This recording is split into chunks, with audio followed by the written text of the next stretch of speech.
Bonjour, donc aujourd'hui on reprend l'avant-propos de la phénoménologie de la perception et on va voir la fin du paragraphe 1, début du paragraphe 2. Donc phénoménologie de la perception de Merleau-Ponty, 1945. Alors, fin du paragraphe 1. Voudra-t-on lever ces contradictions en distinguant entre la phénoménologie de Husserl et celle de Heidegger? Donc c'est le début le début de la reprise du paragraphe 1.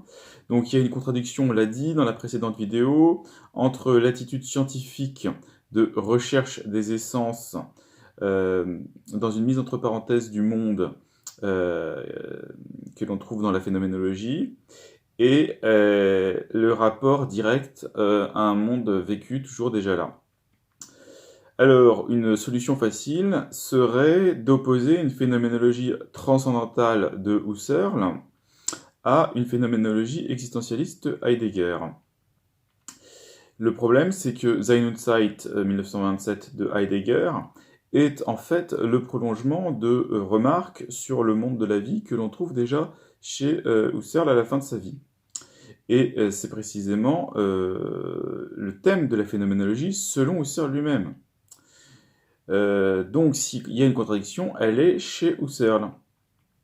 Et au final, on peut se demander si, puisqu'il y a une telle contradiction, et puisque la phénoménologie finalement a du mal à se définir, au fond, à cause de ce problème, eh bien, ce n'est pas simplement une mode et un mythe. Alors, au début du paragraphe 2, il répond à cela.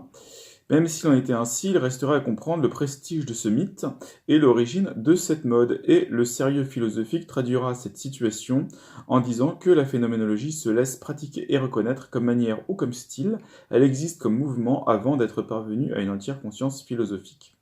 Bon, c'est-à-dire quoi? Ça veut dire que, bon, bien, s'il y a un mythe, s'il y a un prestige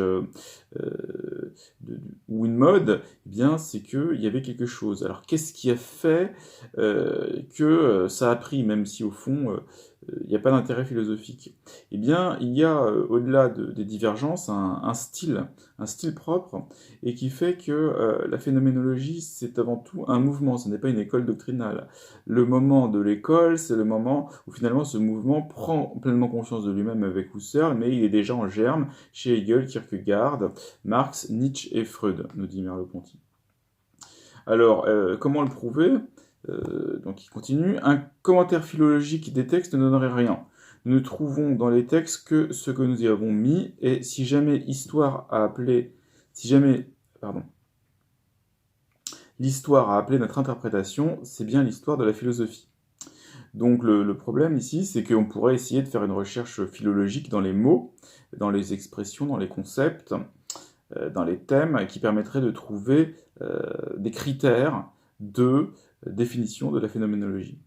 Toutefois, ça c'est une méthode interprétative extérieure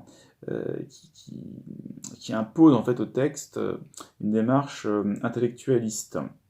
Merleau-Ponty souligne que le sens est à trouver en nous.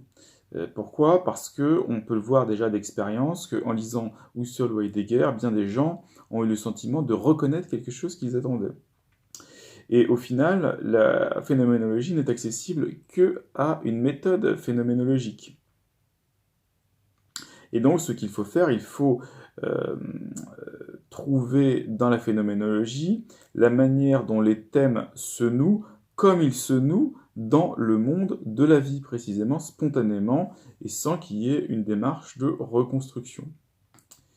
Et peut-être qu'à ce moment-là, nous dit Merleau-Ponty, on pourra comprendre pourquoi aussi longtemps la phénoménologie est restée à l'état problématique et à l'état de commencement.